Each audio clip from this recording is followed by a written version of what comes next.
you don't want to break your homeschool. You want to succeed. I want you to succeed. In all my years of doing this, of home educating my own children, of supporting and coaching other homeschooling families, I have come to see that there are patterns. There are things that almost predict when a home educating family is going to succeed and keep homeschooling year after year. And then I see the same thing on the other side. There are patterns, things that it's easy to recognize that family is going down the wrong path, and very soon they will give up on homeschooling their family. And that's what we're going to talk about today. How to break your homeschool. So that if you are going down that road right now, you can fix it. You can turn things around so that you will be homeschooling happily and successfully year after year. This is episode number 66 of the Raising Mums podcast. Welcome to Raising Mums, a live weekly broadcast streaming on Facebook and Instagram that inspires mums to live with purpose and intention, to raise their children mindfully, and empowers mothers everywhere to own their lives and thrive doing it.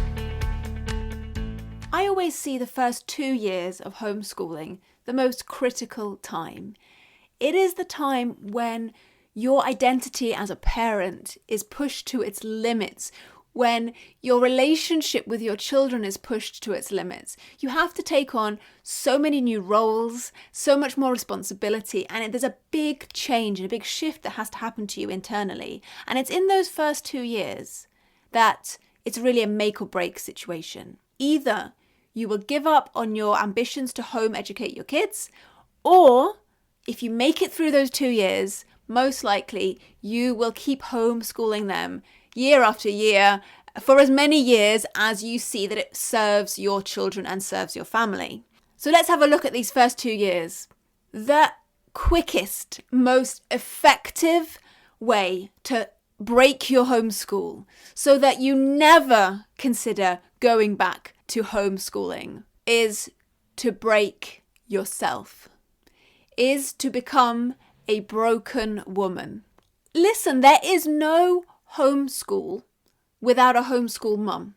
So if you don't have a homeschool mum who is healthy and vibrant and happy, then you don't have a homeschool that is vibrant and healthy and happy.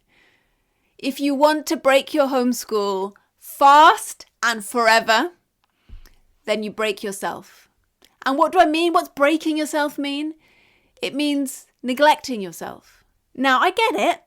If your house is chaotic, if you haven't got as much done in your homeschool as you would like to have done, the easiest thing to sacrifice is your own needs. Instead of taking 10 minutes to make yourself a healthy lunch, you quickly grab some biscuits from the tin so that you can squeeze in another history lesson or another reading. Instead of exercising or taking a nap or having a cup of tea, you do something else to serve your family.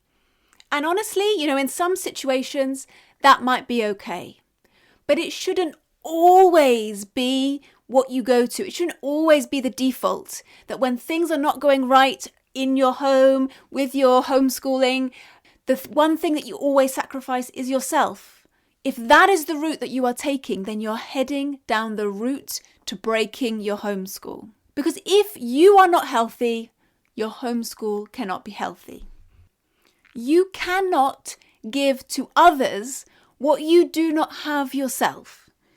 The more kind and loving you are to yourself, the more kindness and love you have to give to others. The more you honor your energy, the more energy you will have to share with your family. Basically, the better you look after yourself, the better you can look after your children. Without your well-being, there will be no homeschool. And if you want to break your homeschool fast, quick, effectively, and never again go back to home educating, the best thing you can do is to neglect yourself, to break yourself. But if you want to be doing this for many years to come, if this is your dream, if you know that this is the right thing for your family and for your children, then you have to prioritize your own well-being. Without you, there will be no homeschool. So I challenge you today to commit to yourself.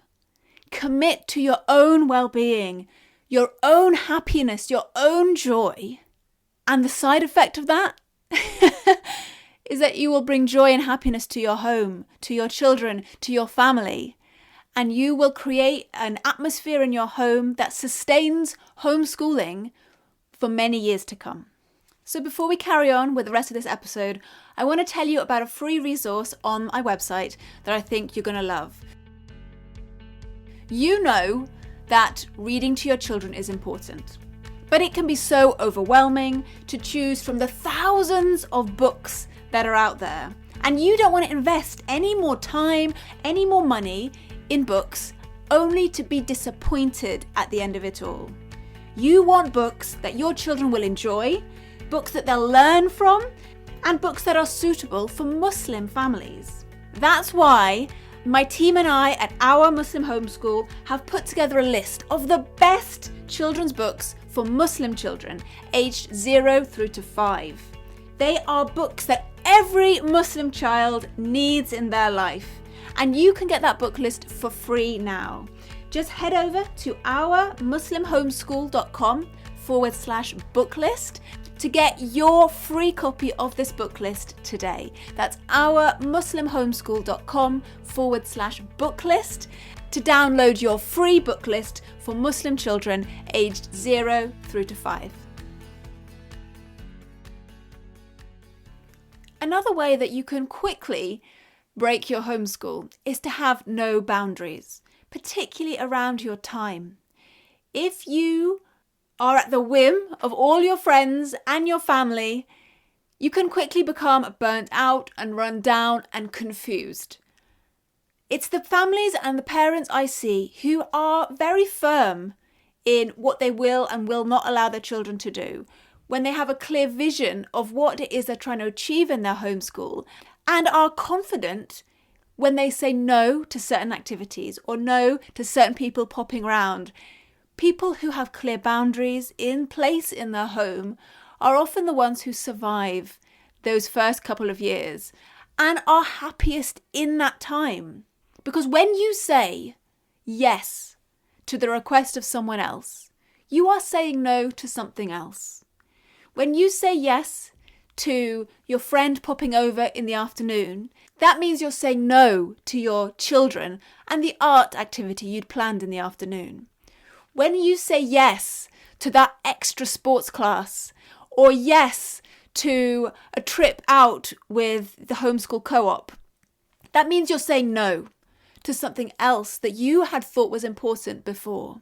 If you want to be happy and thrive, and if you don't want to feel overwhelmed, learn to say no. Learn to put boundaries in place. I know it's hard, especially if you're a people pleaser. You don't want to disappoint anyone and you want everyone to like you. But at the end of the day, what is more important? That these people like you, dislike you, or that you're doing what's right for your children. And honestly, from my own experience, I find that when you start putting firm boundaries around your time and around your children, people respect you more, and you will start to attract people in your life who have similar values to you.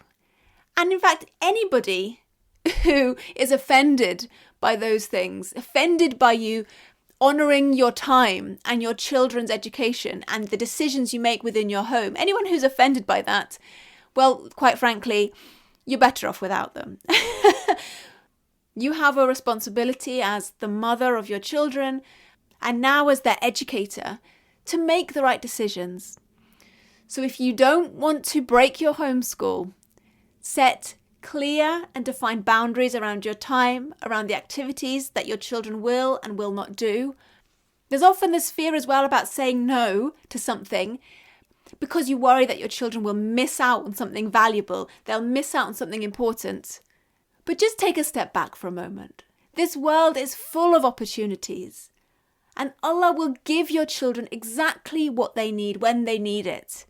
So never be afraid to say no to things that do not serve your family in that moment. And finally, if you want to break your homeschool, the best way you can do that is to always look for answers outside of yourself and to never trust your own intuition and your own inner wisdom. Those people who homeschool year after year, I have seen that they have this deep sense of knowing. They trust in their own beliefs. They trust in their knowledge of their children. And they trust that Allah will guide them to what is best. If you are constantly looking for someone else to make decisions for you, for someone else to tell you what to do, if you're always on Instagram or Facebook looking for the next best thing because you're worried that what you're doing is not right, or you're worried again that your children are missing out on something, you're heading down a slippery slope. You have everything you need within you to raise your children well. Yes, you'll have to improve on a few things, brush up on your knowledge of some things. But Allah gave you those children for a reason. Trust in your own knowledge and intuition. You know what is best for them. And I know there are some of you saying, that's me. I don't have any confidence. I don't trust in my own intuition. I'm exactly what you're saying. How do I get better at this? Well, that's a massive topic, but it starts with recognizing your emotions, recognizing when you make a decision with regards to the education of your kids. Are you making it from a place of fear, or are you making it from a place of faith? Are you making a decision on what sports to do, what curriculum to choose, how to spend your day? Are you making that decision based on a fear of them missing out, on you not being good enough, on a fear of meeting the same standards as school? Is it based on fear, or is it based on faith? On knowing that Allah will provide, that Allah will guide you, that He has already given you everything you need to succeed in this, and He will open doors, and that when those doors are shown to you, you will walk through them in faith and trust in Him. So when it comes to any decision you make, especially with regards to homeschooling your kids, try and identify, am I doing this from a place of faith, or am I doing this from a place of fear?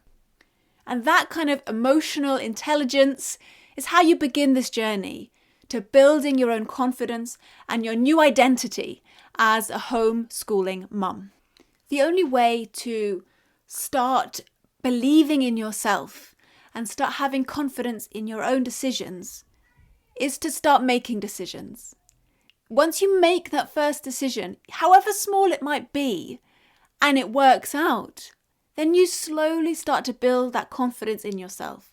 And with time, you make more small decisions until before you know it, you have developed a confidence in your ability and confidence in yourself to make decisions when it comes to the education of your kids. So that comes to the end of today's episode. If you found that helpful, if you found that useful, if you were inspired, then I want you to head over to wherever you're listening to this now and leave the Raising Mums podcast a 5-star review. I want to read out a review that was written by Numra. Thank you so much, Numra. It says, "Thank you, Sister Gemma, for taking the time to make these episodes. They are so informative and motivating. May Allah reward you. Ameen." Thank you so much, Numra, for leaving that review. I read all the reviews that you send in and that you submit, and I want to thank all of you who have already done so. If you haven't left a review, head over to the podcast provider and write a review today.